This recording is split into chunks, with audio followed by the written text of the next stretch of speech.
ഓസ്ട്രേലിയക്കെതിരായ പരമ്പര നഷ്ടമായെങ്കിലും സ്മൃതി മന്ദാനയുടെ ഉജ്ജ്വല സെഞ്ചുറികൾ ലോകകപ്പിൽ ഇന്ത്യക്ക് പ്രതീക്ഷയാണ്. തുടർച്ചയായി 2 സെഞ്ചുറി നേടിയ സ്മൃതി ഓസ്ട്രേലിയക്കെതിരെ വിരാട് കോഹ്ലിയുടെ റെക്കോർഡും സ്വന്തം പേരിലാക്കി. ഏകദിനത്തിൽ കന്നിക്കിരീടം ലക്ഷ്യമിടുന്ന ഇന്ത്യക്ക് പ്രതീക്ഷയേകുന്നതാണ് സ്മൃതി മന്ദാനയുടെ സെഞ്ചുറി. ഓസീസിനെതിരെ 3-ാം ഏകദിനത്തിൽ 50 പന്തിൽ സെഞ്ചുറി നേടി ഒരു ഇന്ത്യൻ താരത്തിന്റെ അതിവേഗ സെഞ്ചുറി എന്ന നേട്ടവും മന്ദാന സ്വന്തം പേരിലാക്കി. മറികടന്നത് വിരാട് കോഹ്ലിയെ. 12 വർഷങ്ങൾക്ക് ശേഷമാണ് കോഹ്ലിയുടെ റെക്കോർഡ് തകർത്തത്. 2013-ൽ 52 പന്തിൽ കോഹ്ലി ഓസ്ട്രേലിയക്കെതിരെ നേടിയ സെഞ്ചുറിയാണ് പഴങ്കഥയാക്കിയത്.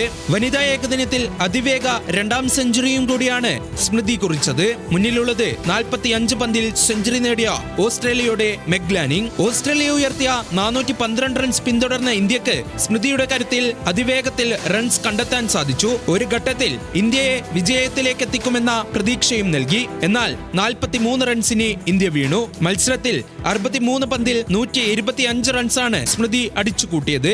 ഏകദിന ലോകകപ്പിന് മുന്നോടിയായി പുറത്തുവിട്ട ICC റാങ്കിങ്ങിൽ 1-ാം സ്ഥാനത്തേക്ക് തിരിച്ചെത്തിയ സ്മൃതിയുടെ പ്രകടനം ഇന്ത്യൻ സംഘത്തെ ലോകകപ്പ് എന്ന പ്രതീക്ഷയിലേക്കാണ് നയിക്കുന്നത്. ഓസ്ട്രേലിയക്കെതിരെ ആദ്യ ഏകദിനത്തിൽ അർദ്ധ സെഞ്ചുറിയും പിന്നീടുള്ള 2 ഏകദിനത്തിലും തുടർച്ചയായി സെഞ്ചുറികളുമാണ് സ്മൃതി നേടിയത്.